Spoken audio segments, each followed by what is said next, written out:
Mr. So, Move bringing my mic. Yeah, that sounds really good. Have you got any last minute predictions? My lead was a dud. It turned out that it was basically Taylor Midself's deduction guess that somebody went, that's the leak. But actually, when I unpicked the trail that it came from, I was like, so that was what Taylor had deduced, that he thought it could only be cleans, toes to bar, wall walks. And I was like, but you can't call that a leak when it's just Taylor chatting shit as he always does. You know what I mean? Yeah, I've told everyone that, mate. I've been laying me out on it. Good quality. I'm glad. Is that a Mexican wave quality? Don't see enough of that anymore. Yeah, I think it's a Portuguese wave. It could be a million. Yeah, it's a Portuguese wave. Yeah, it could be a million different things. But I'm going for a triplet. I don't really want another couplet. And I want toast to bar and maybe cleans. Go on then. What's that workout? Was 26.1? Was it a triplet or a couplet because there were 3 movements? What we're saying? No, you'd call it a triplet. You're not getting to call it a couplet, unfortunately, Jake. It's got 3 movements. No, it's not a fucking triplet. That's shit. That's shit. It's not a triplet. Not at all. But, I mean, you could also argue it wasn't for time, but like whatever. For all the 4 people that finished it. Yeah. But so what are you going for? Any sort of predictions for this workout? Like one of the movements. So I think it'll go either way. There's going to be a horrible long one this week or next week, right? So, but I don't know which way it'll go. If it's this week, I think it will be some type of rowing, pull-ups, and burpees, some type of shit. That's what I reckon. I know that's rogue because everybody just thinks wall walks and toes to bar, but I think rowing, pull-ups, burpees of some description. Okay. My prediction is it'll be something I can't do. Don't rule much out. Somebody today I saw in the YouTube comments was hilarious. It was like wall walk, wall facing, handstand, push up, 1 rep back, sumo deadlift, high pull. I was screaming. I was like, fucking honestly, that'd be the best thing ever. There's an argument to say that sumo deadlift. No, I don't think so. No, that's fine. The way I just approached the screen, I looked like that guy that likes the trains. Yeah. He is the new presenter for the Grand Tour. Oh, is he? What's the Grand Tour? He's one of the 3 of them. Yeah. It's the Top Gear ripoff, isn't it? You know the new thing on Amazon. Well, I say new. They've been doing it for 10 years. Clarkson and all the Top Gear lot. Their program on thingy. Look at Adrian Conway. Not yet, Heidi. 11th of April, that is. Is that your holiday that you're both going? Handsome, man. Yeah, going to America to watch Zach Bryan all on my own for my birthday. And it's kind of happy and kind of sad, that, isn't it? To watch what? You know, Zach Bryan. What's Zach Bryan? Is that a man? Is that like a singer? He's before Steve even pops in. It's a pop artist, right? He's gonna say he's a country artist, and he's a fake one. And the only reason I say this is that Amy got me tickets for him, and I got him mixed up with Luke Bryan, and I was like, all right. And I thought it was, but it wasn't. It turned out to be this guy who's like indie guy. Big. I like to think of him more as a poet. I'll give you that. I'll give you that. You know what I would love to see here? It can never happen because it's too divisive, but I wonder if Max Clean would be quality. I'd just love to see it. Well, what just with that? Just on its own? Someone, yeah. Just on its own. No, something. When Max Clean. Even if it gave me all the stuff I shit I can't do, toast the bar and whatever.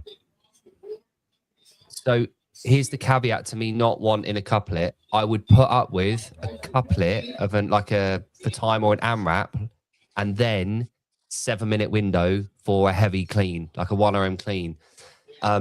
It's too divisive. Do you remember? Do you remember that workout from, I think it's 15, where it was like an 11-minute AMRAP or something silly, and it was toes to bar, deadlifts and snatch, and it was like 15 toes to bar, 10 deadlifts and 5 snatch, and it was like an 11-minute window, and then you had like 7 minutes to get a 1 RM clean and jerk, and it was when Fronin beat Fraser in the live announcement. That kind of setup I would absolutely love for that. I think it's and the other thing with Lucy being on the show, on the live announcement, like all three of them are like decent at everything, but Lucy's like redemption story about her wrist and the whole clean movement, that think of the media, think of the Elon Musk clean, think of the media that could come out of her after having done a live announcement with a 1 RM clean in it, having done the adaptation for her wrist for the last couple of years. Like there's so many different ways of making this work, like about predictions, but I just I love it. And also I think that the year where the burpee, was it the one that had burpee pull-ups and had a lift after it, or was it like I can't fucking remember what it was. Thruster, right? And so there was a guy from Scotland, you won't mind me mentioning, David Steele, and he like was like almost last, right? He purposely watched the video, walked and fucking like mucked about, left his lifters on for the first bit, last type of shit, and then was like second in the UK for the lift, right? And he like, because I think we had quarters that year, and he managed to make up the bulk of the difference to make top whatever percent after coming ridiculously far on the other one. So I think a max is too, it leaves too much room unless you really fuck somebody up with the first bit. Yeah. And you got to earn the right to lift heavy with CrossFit in the open. Yeah. You don't just get a heavy lift. Yeah. You have to earn it with metabolic conditioning and gymnastics. Was there one with like dumbbell thrusters or dumbbell front squats or some shit, and you only got the remaining time to do a lift? I can't remember what that was. That's the type of thing that you want, right? Mm-hmm. I think you still. What was that? That was the first open I did. That was overbar burpees, front squat, dumbbell squats. Yeah, and then the 1 RM clean and jerk. and I was like, or whatever it was. I think it was a clean, and I was like, 150's going, 90. Can't breathe. I can taste blood in my eyeballs coming in. I can't see us having more squats this week. Nah, surely not. That's why I'm thinking toes to bar. And I was thinking deadlifts and oh, here we go. Shall I unmute it, or should we just watch him? Yeah, shall I unmute it? Yeah, unmute it and mute Steve so I can't hear his background noise. Let's introduce the ladies that are going to take on 26.2, presented by Velites. To my right, 2025 Open winner, 2024 Open winner, and 2026 or 26.1 workout winner, Miriam Von Rohr. Her transitions were mad over that box. We also have second place at the 2020 CrossFit Games, Lucy They better Campbell. introduce Amy as Manx or from the Isle of Man. And the youngster and up-and-comer from the Isle of Man, Amy Kringle. She's from your neck of the woods. I didn't know that. Here we go. Now for the announcement of 26.2, let's go find Dave. Is she a youngster still? 26. Yeah. 26.2 is going to start right here with the dumbbell. But actually, I have a friend in the crowd, Tiago Luces. Come out here. That's a jewel. Tiago competed in the CrossFit Games last year, and he's one of the top athletes in Portugal. Tiago, will you demonstrate some of the movements for me? Yeah, of course. Okay, great. The first movement is going to be the overhead walking lunge. Oh. Fuck. We are going to lunge down the floor. Oh. I love that. I love that. To this Jay, you side. just love it because you get to wear your knee sleeves. 20 feet Then he's going to turn around and come back.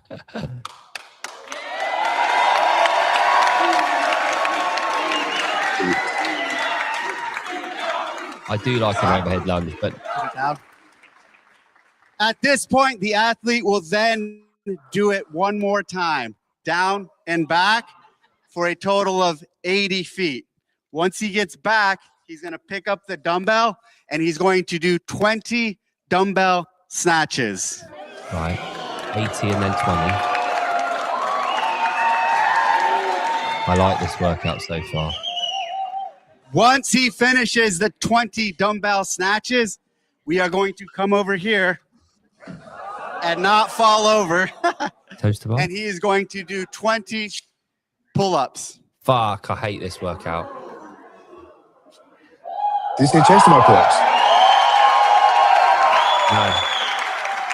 After he finishes 20 regular pull-ups, he's going to come back over here. Oh. Pick up the dumbbell. Lunge, snatch, pull up, lunge, snatch, chest to bar, lunge, snatch, muscle and up. Go down and back again with the overhead walking lunge. Then he will do 20 snatches. Then he's going to come to the bar. Chest bar. And he is going to do 20 chest to bar pull. Let's go, boy. 30, 20, 10. Come down. At that point, he will come back over to the dumbbell and he's going to do overhead walking lunge, down and back, down and back. Then he's going to come over here and he's going to do 20. Then he's going to come to the bar and he's going to do 20 muscle ups. 20. Oh, baby. But wait. I said 20 muscle ups. I didn't say what kind of muscle ups. Oh, yes. 26.2 is 80 feet of overhead walking lunge. Yeah. 20 dumbbell snatches, 20 regular pull-ups, then 80 feet of overhead walking lunge, 20 dumbbell snatches, 20 chest to bar pull-ups, then 80 feet of overhead walking lunge, 20 dumbbell snatches, and 20 ring muscle ups. That is amazing. 4 time with What a cap? 15-minute cap. Ooh. That's all right. Good luck, and I will see you on the leaderboard. Reasonable time to. If you've got them, you've got them. I'm going to get rid of the... Oh, man. If you've got, that. get rid of the sound. Yeah. Oh, you want it back on stage? Right. Yeah, just leave it there. I think if you've got them, you've got them, and for everybody else, it's how many have you got? Yeah. So I haven't done a single ring muscle up in about 2 years, but I know I can do a minimum of 1. And I've got one. I think I've got one. I had a rude awakening last year with the sheer number of men that can do bar muscle ups. Your audio and video is miles behind itself. It's because I've got this YouTube thing open. Oh, just shut it down. Shut it down. Yeah, shut it down. What do you reckon then if you're putting this in an affiliate, obviously it's quite difficult in terms of setting it up. Do you reckon as an affiliate owner, you're going to have to say to people that are doing it, if you haven't got ring muscle ups, do the scale? Because not a lot of gyms won't have a lot of rings, will they, for everyone to get through it? So do you think they'll have to be a bit firm with people and say... No, I don't think so, and I think that 15, and I think you'll have people who I'll be strict with mine, where if I think there is a 1% chance that under the circumstances they'll get a heat with rings. If I think there's 0% chance, but they've got chest to bar, unlike the way that we developed them to chest to bar. But if there's 0 chance, there won't be a set of rings on it. I'll say that they've got the choice to go RX because I think it'll be really fun for everybody. There'll be fuck tons of redos for the people who want to race to the time cap.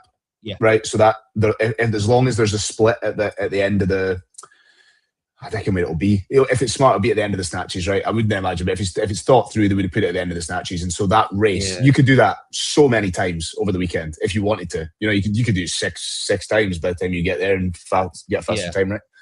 It's only 40 reps of pulling on the rig. 40 reps total is 20, isn't it? So the 40 snatch, 160 feet of overhead dumbbell lunging, and 40 reps of like chest to bar and pull-ups. You could honestly, what you could do if you didn't know how to pace this is do a run through at 75% capacity tomorrow, right? And then see how it feels, and try and get a couple, and then do it again on Monday at full whack.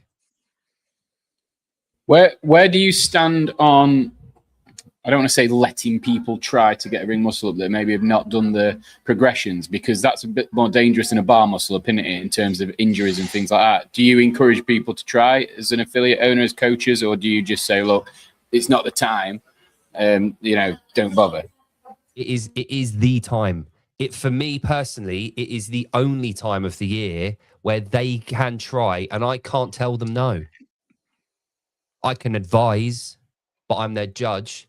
I'm the affiliate owner. I tell them what I would think, but this isn't training. It's a test. If they get to the rings and they want to give it a go, I'm not going to stop them. I would advise them, probably, you haven't got the shoulder structure to, you haven't got the strength in the shoulder girdle. You're probably going to get injured. But if this is your test for the year where you want to see, and who am I to limit? Imagine if they missed out on getting their first ring muscle up because you said that you didn't want it. It's a tough one. Each to their own. I don't think you're limiting them. You're not limiting them by advising them from a safety protocol. And that ain't me being wet. I'm not bothered. But what I mean is, like, they've limited themselves by not doing the work to get the muscle up. The open isn't magic dust. You know what I mean? If they can't get it, they can't. The beautiful thing about a ring muscle up is if you haven't got it, you're not getting anywhere near it. I think you'll get, what I'll find is people who've never touched a set of rings. We don't do it much. We don't have the room for it. So I'm going to have 2 sets of rings max for classes of, what we have, 14, 16. So we've got 2 sets of rings, and I think I'll get 2 people a strict one in the workout. I think they've got the capacity for the chest to bar. They've got the pull-in strength. I think before it, they'll get their first one. Yay, well done. Like in probably between now and Sunday, or maybe even tomorrow afternoon. And then they'll get 1 strict one. I reckon that could be a scenario, which is a weird scenario when you think about it, because we just coast and leave 3 minutes to try for a muscle up at the end, doesn't it? Yeah. So say this then, mate, because I've never tried a ring muscle up in my life. Never tried it at all. I've got my max strict pull-ups is 13. Is it worth me trying 1 strict? Do I think I have the strength based on that to attempt 1 strict? I would never try 1 kipping because I don't want my arm to fall through the fucking rig and break my shoulder. But I think it depends on how nuked that level of gymnastics is going to give you. Because is it 20-20 or is it 30-20? Pull-ups and chest to bar, is it 20-20 or is it 30-20? To be fair, that would nuke me, so I'm better off just trying a strict muscle up on my own without doing that. But then again, in sleep bed. Yeah, sound asleep. Oh. BRB. Yeah, I'm in 2 minds about this. Oh, he's gone. Hang on. I think. Hang on. Let's go. Wop. I personally. Oh, hello. Fuck me. Big, wasn't it? So I'm just looking at the time frames, right? So if you call it, roughly speaking, a minute for each element up until the muscle ups, there's 8 elements. So 1, 2, 3, 4, 5, 6, 7, 8. I reckon you're probably going to get people, say you, for example, Steve, if you've never done a ring muscle up, right? What you need to do is to give yourself as much time at those rings as you can. And also, because you're not getting one, if let's say you don't get one, your tie break will be before you when you finish those snatches before the rings. So for 2 reasons, you need to fucking motor to finish those third set of snatches. 1, to give yourself as much recovery time, because if you finish at, like, let's say you get it done at 8.5 minutes, right, the first 2 bits, and then the lunges and the snatches, you've given yourself best part of 6.5 minutes. You can have a minute or 2 to recover, get your heart rate back down a little bit, and then you can give yourself 4.5 minutes to just have a go every minute. Just give it a good old bloody do full grip, because obviously strict is you're in full grip rather than neutral. As long as you start at a locked out position, come up to this part and just swing, and then do a massive pull and sit up into that dip position. And then I was talking to Farron about this a couple of weeks ago, is the Open is the only time of the year that as affiliates and as coaches, we don't really have a say in what the members are doing, because it's a test. They are on they get the standard given to them. And as much as people don't like it, the standard is a standard for the elite or for the community at the base. Everyone has a standard. And if you know full well, with this argument's been raging for years, would you rather do the scaled option knowing full damn well that you will not get a ring muscle up, and do a 15-minute for time, including a scaled option at the end? Or do you go RX, get to that last bit of movement, and you will get some people, right, doing RX, doing the lunges, doing the snatches, and then unable to do a pull-up. Do you think there's a line though, mate? Do you think there's a line of, you could look at a class of people and know that who would have an outside chance and who would have no chance? And surely the ones that have no chance, you have to advise not to. It might be a competition, it might be a test, it might be their time to shine, but surely you still have a responsibility as the sort of the coach and the overseer of that workout to make sure people don't hurt themselves. Yeah, there's a duty of care that you have as a facility owner and as a coach, right? But when you're judging, or when you're head judge in your affiliate, the Open, and I've been on both sides of the fence here for years. I was so adamantly against it. I was like, no, I don't want you doing that. What's the point? Do the scaled, do this, do that. I don't want you getting injured. But as I've got older and as I've realized, the Open is the only fucking time of the year that your entire community gets licensed to test. And it's not your responsibility to be their coach and their chaperone. You're the judge for that day. And on part of the whole judging thing is that you're not their coach. Hello. Oh, hang on. You're muted. Oh, yeah, you can't mute. Yeah, there you go. Hello. Just talking about the role and responsibility of the coaches during the Open at the gym. Obviously, there is, and I'm just saying to Steve, I've been on both sides of this argument for years. I was adamantly, I even took the position of, why would you play the leaderboard and do, because there's going to be some people that can't do any pull-ups. They'll go RX, do the dumbbell overhead. But again, the dumbbell overhead, I'm assuming that's a 22.5 kilo dumbbell and 15 for women. Like, it looks bigger than that where the girls going now. I don't know. I think it's 22.5 and 15, or what's that, 50 and 35 pounds? Oh, I know, I've got the scorecard here. Yeah, so let's say it's the standard 22.5 and 15. That is no joke. Like walking overhead lunge with that.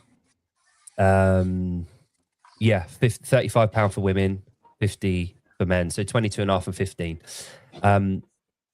That is going to be a challenge in itself. And I think you're going to get a lot of people finishing the dumbbell snatches of the third round between 8.5 and 9.5 minutes. That's probably where you're going to get people racing to get to. And we said this for a couple of reasons. And I was saying to Stephen, is he doesn't know if he can do a ring muscle up. So for 2 reasons, he needs to get there as soon as he can. It's the tie break and to give himself a minute or so of rest time from the pull-ups and the overhead snatching, because that shoulder mobility, that shoulder fatigue from those overhead lunges is going to be real. You need to give yourself 5 minutes to just try at those rings. I don't even think I want to try. I wouldn't make a... No, I think it's the perfect time. I wholeheartedly disagree.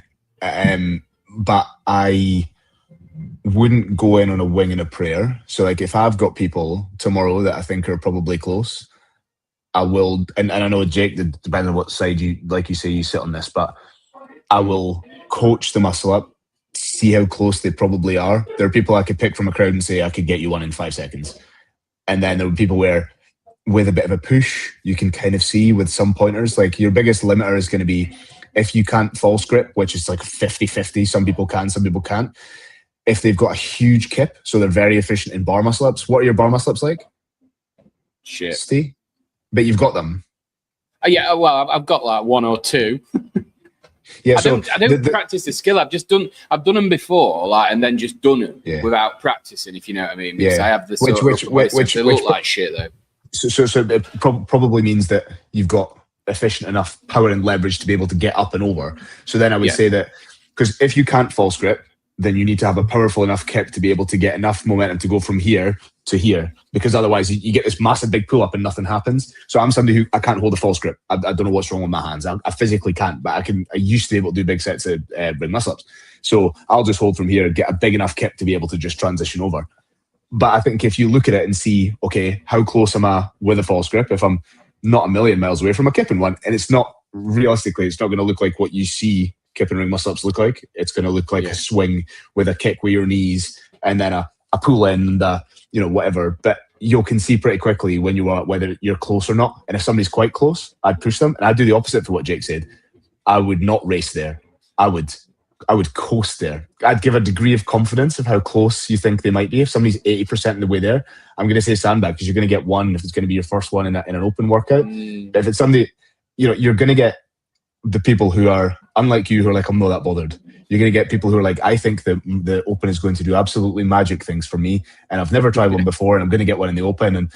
And those people are just have at it. Like this, like you say, Jake, this is the one time where I'm like, okay, if it's not a safety concern, I think that you can hold yourself in a support. There are some conditions I would say you'd have to be able to hold yourself in a support. You'd have to be able to do a dip before I would say it. But if I knew they could hold themselves in a support, I knew that they could probably do a dip, but they're going to be fucking million miles away. I'd say race and go for it.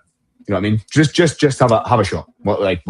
It's probably, it is completely athlete dependent. But for you, I'd say test beforehand, see how close you are, and then if you're really kind of close, coast. If you're quite far away, fucking send it and see what you can do. So are you, like, we all know that you're willing to do it twice, Steve. But so would you, here's a question for you then, Stephen. How would you face it? So Steve was at your gym and he messaged you tonight and he said, right, Stephen, I want to come in tomorrow and I want to coast through it and I want to finish it around 11 minutes or 12 minutes. And then keep my heart rate down, keeping the shoulder fatigue relatively low. And then I'll see if I can do a muscle up. And if I do that run through and then he's close, would you then say to him, in what position would you say to him, right, come back Monday and we are going to send it? Or if you knew he was that close, would you say, right, we'll do it again, similar kind of pace, but we'll work on this over the weekend a little bit? Or do you think there's too much fatigue to work through over the weekend? I don't think there'll be too much fatigue from this. Personally, I would say it would be completely athlete dependent. If they were mega gassed, right, that how close you get on that attempt is going to determine the outcome from it, because you're either going to be completely demoralized, not want to try it again because he's fucking absolutely a million miles away, or I see something in it that's like the kip was big but the head position was wrong, didn't look at the toes fast enough, so ended up doing a massive kip up the way, didn't go forward, but I can see the heights there, I can see the extensions there. If I could see all that stuff, then I would just basically, I would test it over the next couple of days, depending on how close I was with Steve, whether he was here, whether I could have 1 or 2 sessions. I'd say, try it, fix this. If you get even closer or you get one, then yeah, let's do it. And otherwise, I'd say, yep, send the split time. Yeah. If we were leaderboard chasing, but most of my guys, I'm not. It's the difference between 50,000th and 40,000, so it's not massive. Yeah, like I said, like you said, sorry, it is massively athlete dependent. And I love this workout in so much as it's got that element of you might not get you'll have a hurdle, you'll have a stop point rather than it being for time. You'll have a stop point. Like for most people doing this workout, they will get the same amount of reps as everyone else. It's a tie break workout for a lot of people. I'm desperate to see what the number for top 25 will be. I think it'll be 2 ring muscle ups. I think the standards came up so much now that I think top 25 for the male RX in a silo, excluding last week, because from last week to this week is going to shift it. Fucking a lot of the people who won that aren't going to have a ring muscle up under that level of fatigue after gymnastics. But it'll be interesting to see what the number is, because my money would be on 2 or 3. So I think to be in the running for an all right top 25 score, you're probably going to have to get at least 1, but probably more like 2, 3. So selfishly, that's what I'm saying for me, because I think that's all I've got. Yeah, if you're all right, so if you're currently in the top 25%, you're thinking you need 2 or 3 to comfortably remain in that. Yeah, I think so. Okay, so I might be overshooting that, but I think so. I think you're probably there or thereabouts. Like I think you're accounting for a 0.5% of people getting their first ring. Not that it's not even 0.5. No. Like you think of the amount of people that will get their first ring muscle up, right? All 6 of them. Yeah, but so because of that, you're gonna have basically 0. And then the jump to 1 is going to be quite big, but then the jump from 0 to 2 isn't that much more than 0 to 1. No. So that's why that 2 number, Steve, is quite a big number to get rather than 1. Now the jump from 2 to 3, every rep after that is probably going to be a few places. Now I'm thinking in my age category, in the 40 to 44-year-old men. Like I was shocked at the bar muscle up percentages last year. Shocked. It was so more than I thought it would be. But I think more people can do bar muscle ups, especially the women, than rings. So, mate, there is no doubt that is the case. I take any of my guys. I think on a good day, I could maybe get 15 unbroken bar muscle ups. And I'm like, maybe I'll get 3 ring muscle ups. Maybe I'll get 3 singles. I mean, I don't know. I haven't done them in so long. When I got my labrum tear, I was always scared I was going to catch low, and that thing where people catch it and it shoots behind you. I was like, I think my arm just might fall off. But maybe I don't know. A bit of tweaking. I'm probably going to go across and have a shot. But what do you think is more impressive? Somebody getting their first ring muscle up, or somebody that's maybe got 1 or 2 in the past getting 5 in this workout? So I'm not sure, but I've got a very specific online client who, when he came to me, was like, I've got singles, they're shit. And we've tidied the life out of them. And I just messaged him. He was like, if it's double and there's a blah, blah, blah. And like, don't come up. I was like, fucking come on. And so he's somebody who, like, we're talking, I don't know, maybe 9 weeks maybe of just teeing them up, coaching cues, all that type of stuff. And I think he will be quite close to finishing all 20, which is cool as fuck. So I think there's huge developmental. I think it's a great thing to force people into doing this, and it will show the people who have been working on them quite easily. I think there's a little enough volume at the start of this to really showcase if ring muscle ups are something you've been working on. This is the chance, and it'll show those that haven't. Okay, me and you, Steve. You got any, Jake? Hey, have you got any ring ups? Yeah. Do you have any ring muscle ups? Oh, yeah. But again, Jake loves a dip. I haven't done any. He's got them dips, I haven't done any for a couple of years, but I've been working so much on weighted dips and pull-ups, like strict, for the last 12 weeks. I haven't done any kipping since the Open last year, and I haven't done any ring muscle ups though for probably 2 years. When were they last in the Open? When we repeated 14.4, whatever year that was. I must have posted. When was the last time I posted a ring muscle up? I would have been like, I think I did a thing where I said just checking in. Oh yeah, when was that? That was 19th of November 2025. Oh, I got set to 2. Oh, that's only like 4 months ago. I got set to 2. Oh, mate, I might finish it. Yeah. But so for me, do you want to see? Do you want to see what's funny though? This is how small my rings are. We've only got tiny rings. Right. Wait, this is when you say the out ring, of control. the actual ring. No. They come off the rig, and obviously I'm a large human.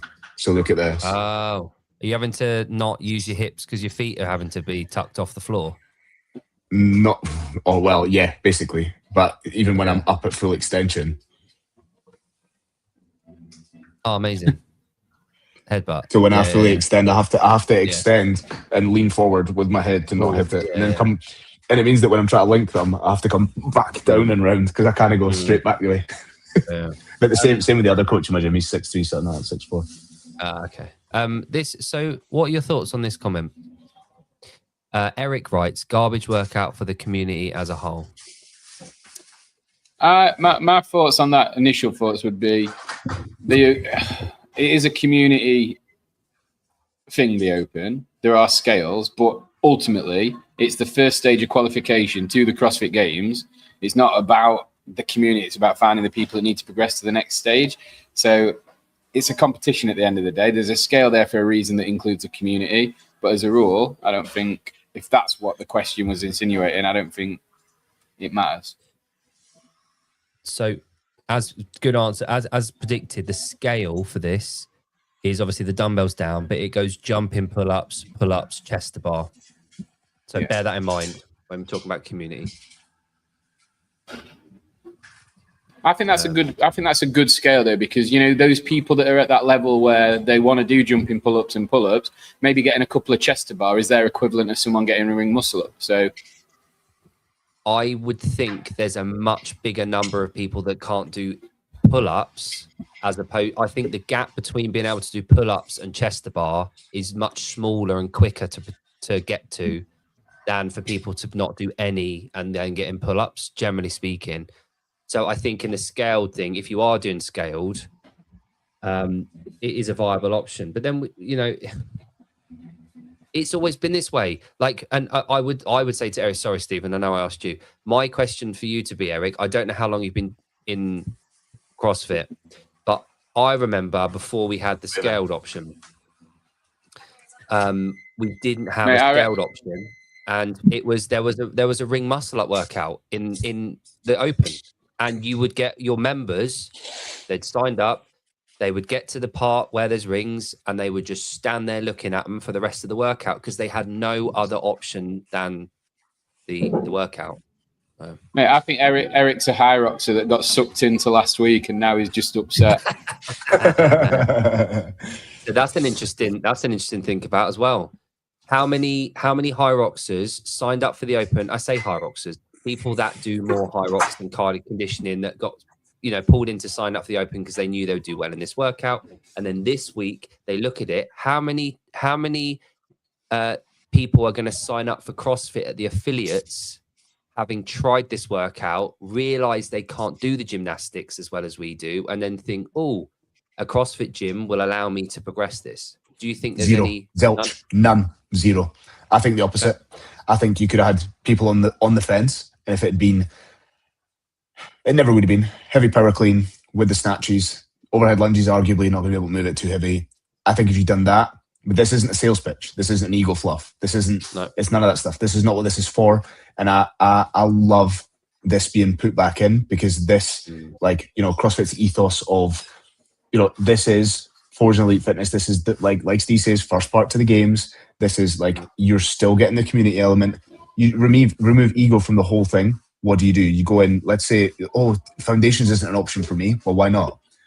You're doing exactly the same. You're going in, you're doing what you have to your ability, and the best get a chance to test himself on ring muscle ups. And this is what it used to be. This is how it was. I remember so specifically the workout that had 50 deadlifts at 100, 50 wall balls, 50 rowing calories, and 50 handstand push-ups. So I was I think close to #1 split time to the handstand push-ups, right, in that year. And I did all 50 deadlifts unbroken at 100, unbroken. I rode like a 120 pace, right, like sizzling, and a forward roll to the wall. Did a forward roll for like, I don't know, 6 minutes. I just did forward rolls into the wall because I couldn't do a handstand push-up. And like, for me, it's something that I'll remember. And then from then I went, okay, right, I need to go and figure out how to do this thing because that was embarrassing. Went back and done it. I think I did a repeat of it, smashed it, got 1 million handstand push-ups. So like, that's what this is about. Like, this isn't a glory thing to tell everybody how good they are all the time, regardless of their ability. It's the reverse. It's to pick out things that you need to work on, that you could work on, that you maybe could one day do. Like, I get it, but I just think it was ballsy of Dave to do this, and I think it was the right move. I think it was, and yeah, in fair, I think it will get a lot of flack. I think people who did it were on the fence. Oh, I could do CrossFit. No, fuck them. They just want to show us up because we can't do this. It's not what it's about. It's completely, you're missing the point. Yeah. And yeah, I think, when you talk about community as well, I think the responsibility on community is more at an affiliate level, isn't it? It's not really on Dave and the programmers to worry. Not worry is the wrong word, but to do something for the community. They should treat it as a competition, like we said, first step towards the games, and then the affiliates can then make that what it needs to be to still have the community feel, can't they? My guys will have a whale of a time with this. Yeah, they will. They will at project. I can see it now. Yeah. It's like it'll be mad. Like, it's just it is what it is, and people will have hum and haw, and then you'll have this. I think it's really good because it forces a conversation about what do I do. So I got 5 or 6 messages. What should I do?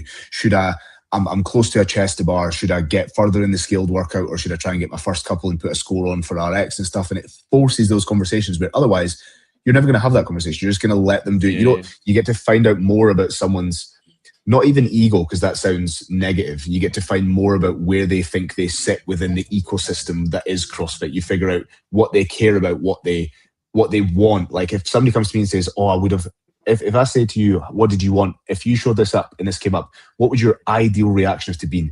If it would have been, I saw 20 ring muscle ups and I know I could get through 20 ring muscle ups. Cool, we've got a year to get used to 20 ring muscle ups, right? Like, I never knew that was a goal to you before now. I would have never thought that you would have ever wanted a ring muscle up in your life. Now you've seen it and thought, some people in the gym are going to do it. We'll go do it. I just feel like it's a chance to find out more about people on that level as well.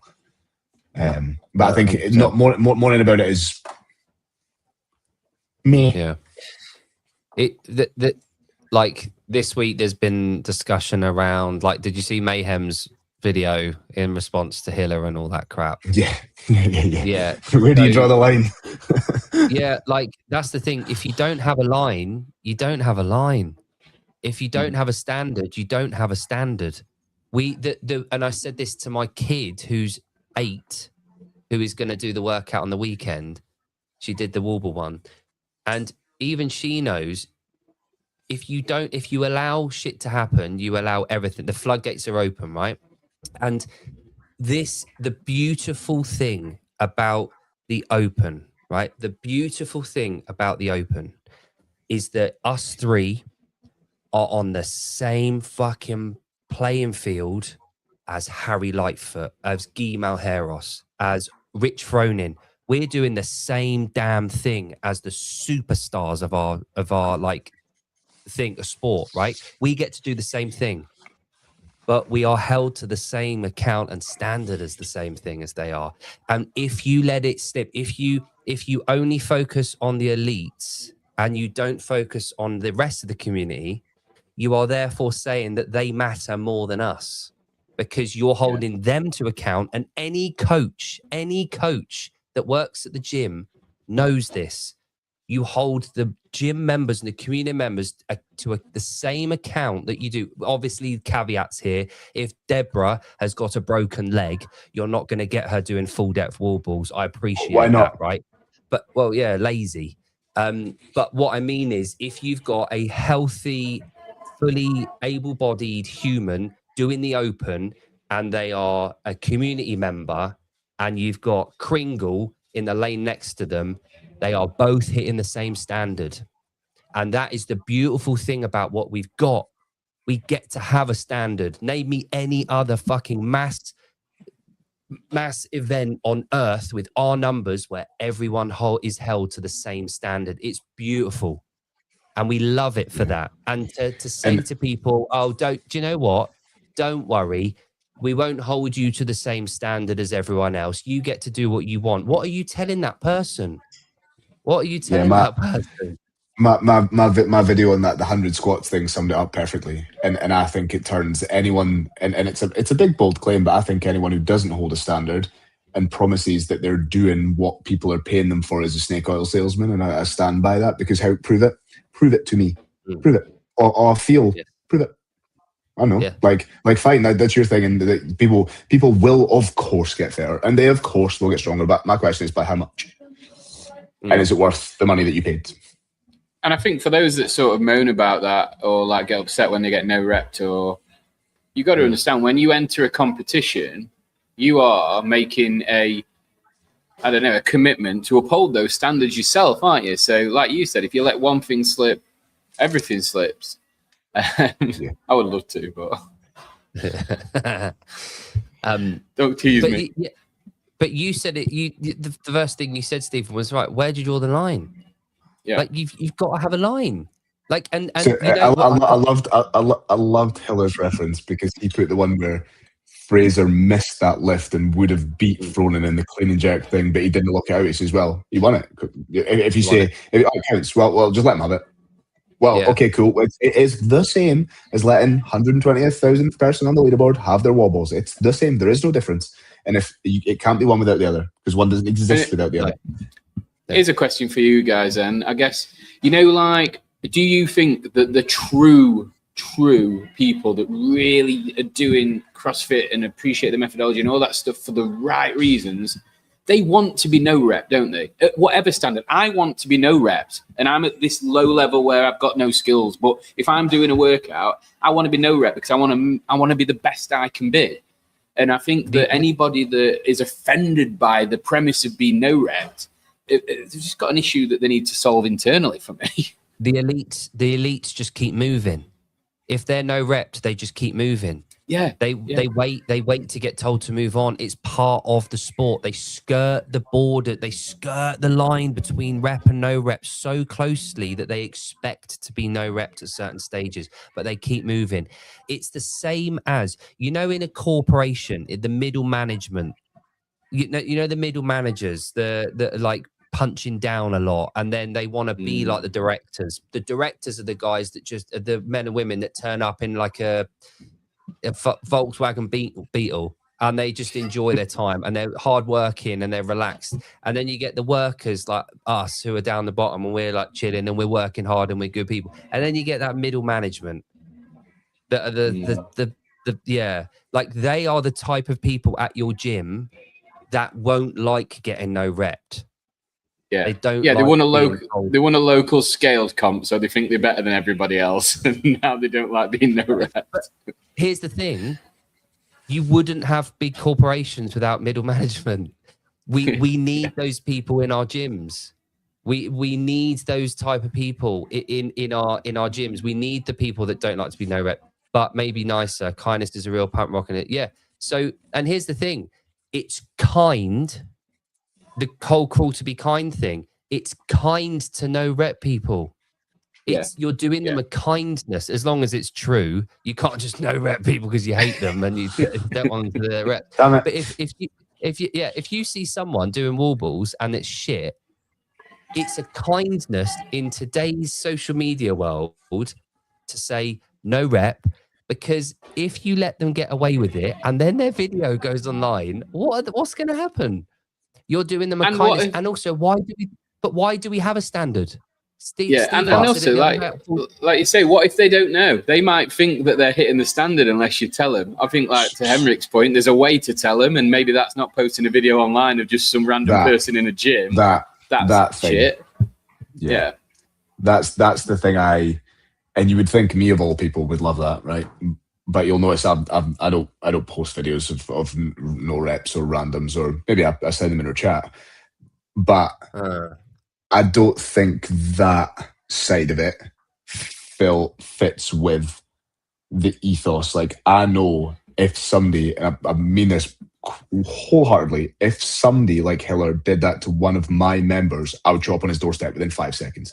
It's my responsibility as a coach and in order to figure out that my athlete or my client knows the situation. I'd smash his head in. I'm not joking. Don't do it because it's my responsibility. I get it. Not lambasted online for the world to rip into. I just don't. I think it's too far. I get it. I get comments. I like comments on people when people post it on their own thing, telling them I get it. But this whole shitting, it's not my. I think that Hiller should have free reign to do what he does on what you would consider professional athletes or CrossFit Games athletes. But anything below that, you just, Hiller once said, didn't he? I don't punch down. I just punch. But I think if it's just like you said, if he sees someone in the background on a video in the gym, but I think I would caveat that with, if you enter the Open and put your score or video online as part of your verification process, then you are very much fair game. See, I don't know if I agree. I think you could not. I think you could do it without. I think you could do it without being a dick. Don't say the name. Don't say the name. Don't say the name. Tone in the delivery. Like, if I'm in a class, when I'm coaching, I am always my filter when I'm coaching is fucking. I could have panned for gold with this filter, right? I could have been one of those cowboys, right? But like, why do you think, and this is a genuine question, and maybe I haven't thought this through enough, why do you think it's acceptable to do it to the elites and not a community member? Like, can you explain why that is important to you? Because they know they are not upholding the standard that they know they can. They have the capacity, and they are either flirting the line too much, which is intentionally incorrect, or they're choosing not to hit the standard. So therefore, they should be called out for it. Would be my. What's the difference between me doing it? Like, what's the difference between me doing the Open and? I'm not saying in the Open, because I think if you enter the Open, everyone's fair game because you're entering a competition. What I'm saying is, Deborah in the gym that's doing her best. I don't think that she needs to be no-repped by someone or exposed online. But sorry, I thought we were talking about the Open here. That's my bad. I thought we were just talking about the Open, like, videos that have gone online. But again, I'm speaking about the Open, and I just think that you don't. I don't know. I just think there's a certain way to conduct yourself. I don't disagree with being posted, and to both your guys' points, I just think, don't be a pricker. Yeah, I get it. But what has been a prick though in that situation? If someone enters a competition and then their video submission to demonstrate their workout within said competition is them not upholding the standard of competition, surely they are putting themselves out there to be no rep, to be ridiculed, because to go through the process. I put that video to you guys last night, which is go on, press needs review, CrossFit facilitate the fact that it needs review and get sorted that way. So is the question here actually the review process is currently needs work? Yeah, and it's right. So there is the video that I sent to you last night. I can guarantee nothing will happen with that score. Nothing will happen with that score, right? But, so therefore I would agree that Hiller can post whatever he wants, because in the hope that if the review process was better, then actually there wouldn't need to be a post, because you knew that it would get caught in the net and it'd be fixed that way, right? So there's an argument for that. Yeah. And Jon, what do you think? Is he there? Can you hear us? I think if you're, especially for, can you not hear me? Yeah. Can you hear me? Yeah, I think if you're posting an open score, then it's open to critique. It's a competition at the end of the day. I don't think we need to drag people through the mud on social media, but as Stephen's saying, like, go and hit that review button. Yeah, there is ways, there's tone, there's kindness, but if we're going to go down that route and we're going to be kind online and we're not going to drag people through the mud and we're going to do all this, we need to apply that to everyone else in the field. We can't just do it because of scores in a workout. you need to also apply that logic to everything else that you do online. For me, anyway. Because we know that sport is a meritocracy. But again, I think we're all agreeing on the same thing here. I think highlighting it is one thing, but then delivery is another. Like coaching. If I'm in the gym and I've got a client and she's I don't know, bench pressing or something, and it's not great, do I turn around and say, do you know what, that is utter shit, like that is abysmal, like, and then do that kind of thing? Or do I think constructively, right, here we go. Now, correct me if I'm wrong, have the people that are getting lambasted for it this week on socials, have they done anything where it's been unkind? Wording, terminology, like has there been anything that's given well, them that? look in a comment section. You throw them to the wolves, you know what's going to happen. I think that's the biggest part. You cannot blame the creator, but they know what's going to happen. They know it is. Right. So it's the comment section that where most of this like spew is coming in, rather than then the actual but he's the people who are doing it have built this community of people that are dickheads. You know, like you know it. As soon as he posts a video, the comment section is just full of the most toxic people ever. Because if you take time to go out and bash on it, I just don't like it. I just don't. To be fair, that's society. You could post a picture of your dog like licking your toe, and you get comments from people saying, "You cat hating bastard." You know what I mean? I just feel like the internet's just like that, and I think I don't know. I just feel like that's not the responsibility of the person. That the fact that society is descended into complete moronic behavior online. Yeah, we've done this this week. Sorry. No, it's good. It all loops in, doesn't it? And it adds to the discussion around so let's take, for example, Hiller's other stuff that he's talked about over the last few years. Think about Daniel Brandon. No, sorry. What's the other one? Danny Spiegel. Yeah. Danny Spiegel. That's bullying, right? Let's draw the line between that. That's bullying. That's not calling stuff out. That's being a bully, right? In my opinion. Okay. Right. Is it? Yeah. If I was to compile a big list and put it all together, I think it would be nuts. I think it'd just be. I think he's probably put more eyes on her than she would have had previously. But I also think that she's got more fans from that. But I don't know if factually pointing out something is bullying, because I think they have the most press because she gets the most eyes on. But has he done more content on her than anyone else? Probably. I don't know. It's really tricky, and we're not going to solve this on a call. But I think it's but it's really good to talk about this stuff because it needs discussing. And not that we're going to change the world, not that we're going to do anything, but you can open your ears and eyes to other opinions without a feud. You can understand, and as long as you're talking and discussing things, it's so damn important to keep talking about shit. And you're right, Stephen. You're about to say something.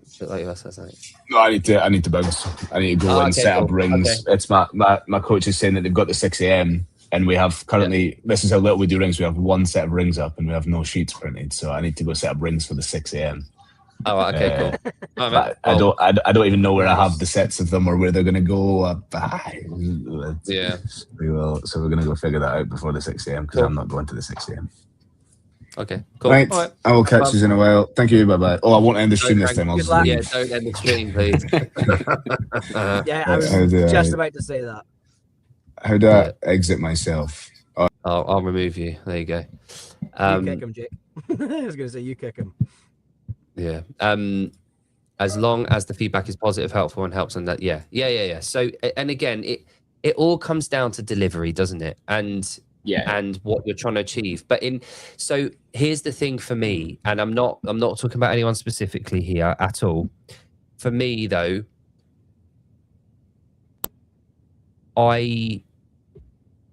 if you're telling someone about how they should and shouldn't act and what they're being like, you have to also do some self-reflection and think, how do I come across? If there's loads of people telling me that I'm acting a certain way, and I'm telling someone else that they're acting a certain way, it's also on me to do some self-reflection and think, am I in that camp? Am I the same person as I'm saying that I don't like those traits in someone? Am I actually doing a service?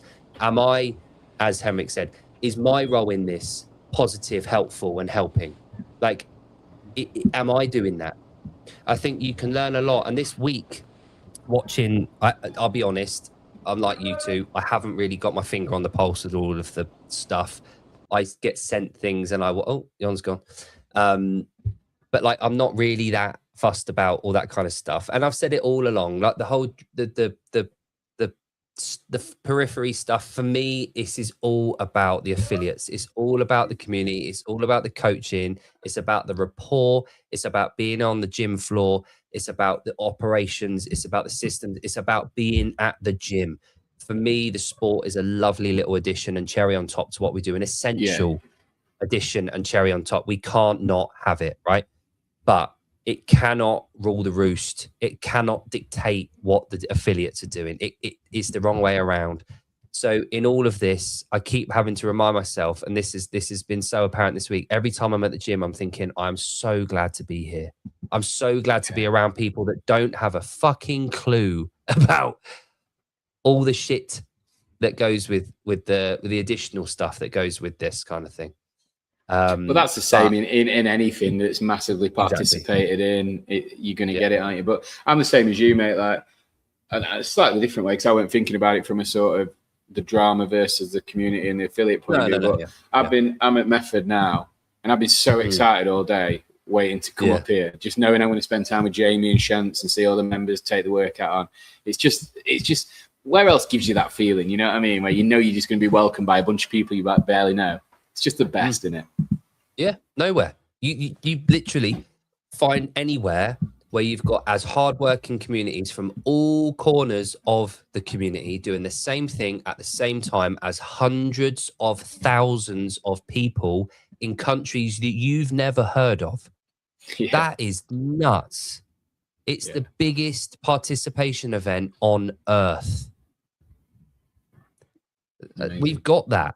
We've got that. We get to do that, and there's loads of people that don't even know about it, and we're like, ooh.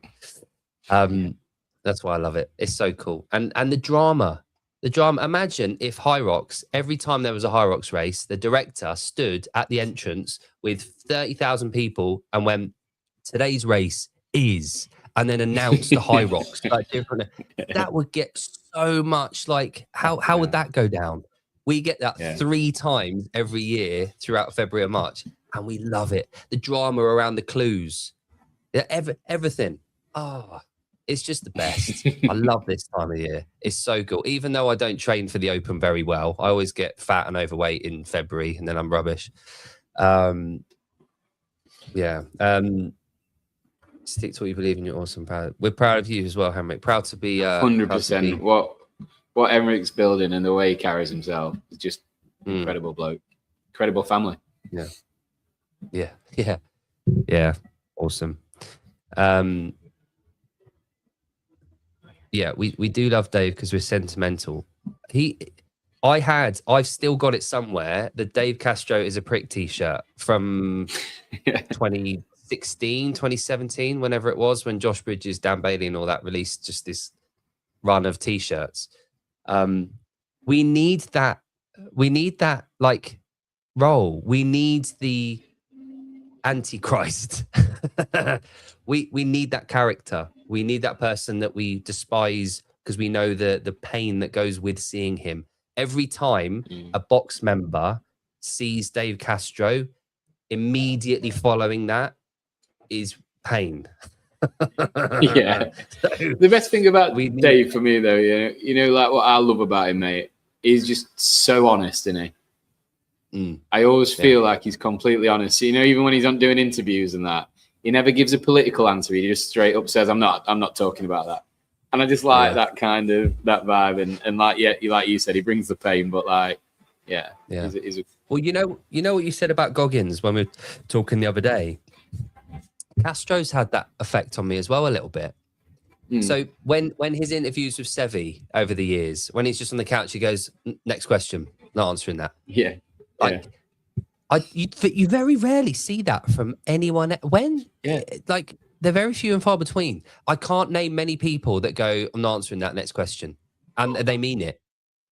And I do that now a lot of the time, and I don't know if it's because I've got a bit older. I don't know if it's because I just don't worry about if people don't like me or not anymore.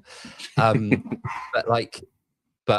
I have found myself saying that a lot, and also out of that comes this, where if I don't know the answer to something, I don't care if people think that I don't know the answer. I don't care enough anymore. I just say, I don't really know the answer to that. Or if someone goes, "Oh, do you know? Did you see John on da da da?" I would historically I'd have gone, "Oh yeah, and then But now I go, "No, I didn't see it. What happened?" Like, I don't care. Do you find yourself doing that, where you initially go, "Yeah," and then you go, "Oh, actually, no, I didn't." It's like because you're conditioned to be agreeable, but then you actually go, "No, actually, I'm lying." Like, well, do you know, in reverse, have you seen that thing Jimmy Carr talks about? Social conditioning. So at stand-up comedy, he will tell a really harsh joke and everyone will go, "Ha," and then it will cut in and then they'll go, "Ooh." Like because they find it funny, they've registered, and then that delay comes in, that social engineering. I should do something to let everyone know that I don't know if I should say like this. And that's what that sound is, that, "Ooh," that's everyone else letting them know. And he does a whole bit on that. But yeah, I'm more of a double laugh in that camp. I laugh because everyone else did, and then I laugh when I realize how bad it is. I'm like, "Oh yeah." Steve, will you be in Madrid if Dave will be there? He's teasing me. No, Coaches Congress is enough of a pull for me. I don't need Dave Castro. If I could get to Madrid, I absolutely would, mate. But it's a little bit going on at the moment. Yeah, that's good. I actually moved today, mate. I completed on my house today, so it all went through, and I've moved out today. How did it go? All done. It went pretty well, mate. Actually, you know, those things normally drag out till the very 11th hour. So no, it went good. Ah, brilliant! And straight up to method. And I was going to say,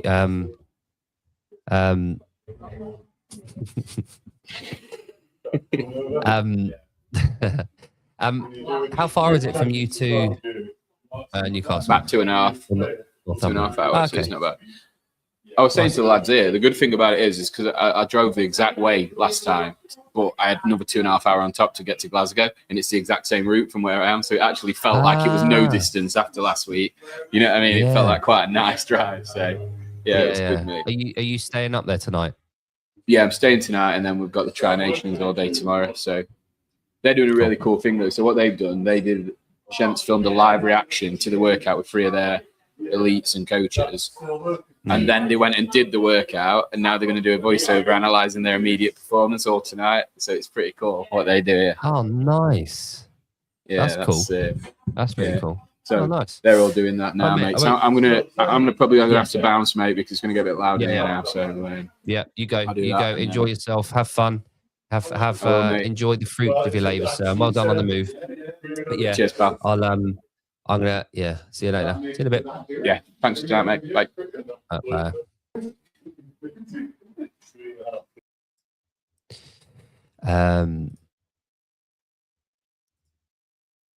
Oh, he missed that, Henrik. He missed that. Steve, where is it? No. Add to stage. Where are you? Steve. Come back. Did you see that comment? Yeah, we've got it in writing. It's been screenshot. I'm back. See you, mate. Good. I might have him, Henrik. I might have him. Let's see what we can do. Right. Okay. Well, guys, thanks for joining me. And Henrik, thanks for that bombshell at the end.